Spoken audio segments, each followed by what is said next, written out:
一个人刚刚走上人生巅峰，老板给他升职，全国人民都认识他，从此可以吃香喝辣。结果第二天他辞职了。注意，不是被裁员，不是创业失败，而是在最风光的时候主动走人。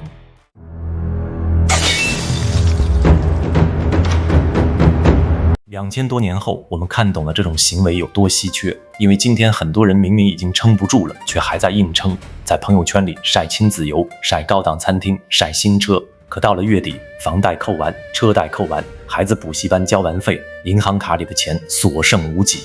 最近全网都流行一个词，优雅降级，说白了就是承认自己没必要再硬撑了。可真正敢这么降级的人很少，因为我们怕别人说自己混差了，怕亲戚看不起，怕朋友圈里那点体面垮掉，很多人为此宁愿花钱买面子。2000多年前，有个中年男人干了一件今天绝大多数人都做不到的事，他在人生最巅峰的时候主动降级。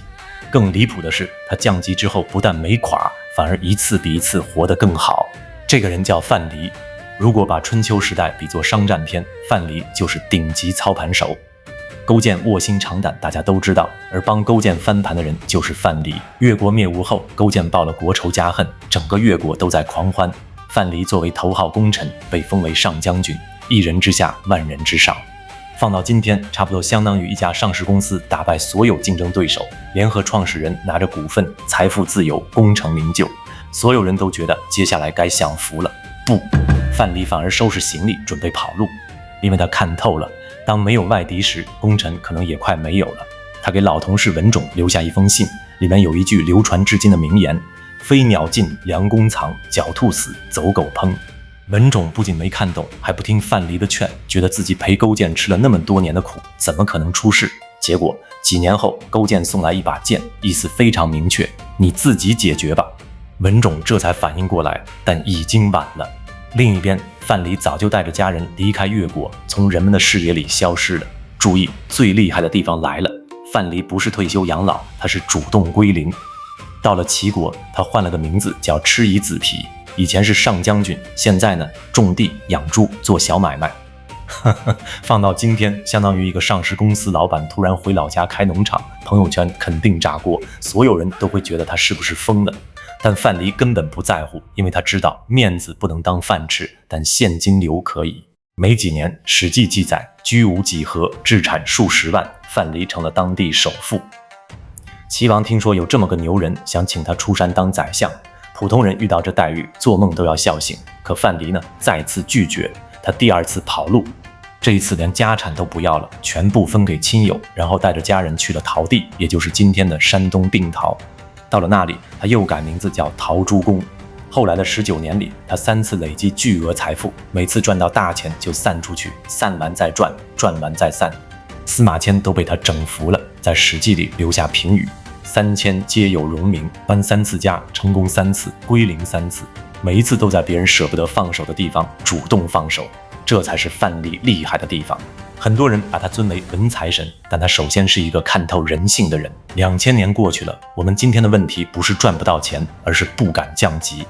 房子明明供不起，不敢换；圈子明明融不进去，硬挤；工作明明快把自己耗干了，还在忍，因为总觉得退一步很丢人。可范蠡告诉我们，人很多时候真正的危险不是退，而是不敢退。主动降级并非认输，而是把人生的主导权拿回来。面子是给别人看的，里子才是自己过的。但很多人可能会说，范蠡当然敢降级，人家本来就有本事，换成我哪有资格学？这句话听起来有道理，但仔细想想，其实刚好说反了。因为范蠡厉害的地方并不是他会赚钱，而是他不把自己的身份绑定在某个位置上。我们中年人的痛苦很多都来自于身份绑定，当了10年主管，突然降职，受不了；住惯大房子换小房子，受不了；开惯豪车换普通车，受不了。可问题是，这些东西真的是我们自己的吗？还是我们卖来的面子呢？近年来有个热门话题叫做中产返贫3件套：房贷、教育、消费升级。很多人年收入并不低，但根本存不下钱，每个月像跑步机上的仓鼠拼命跑，却始终在原地。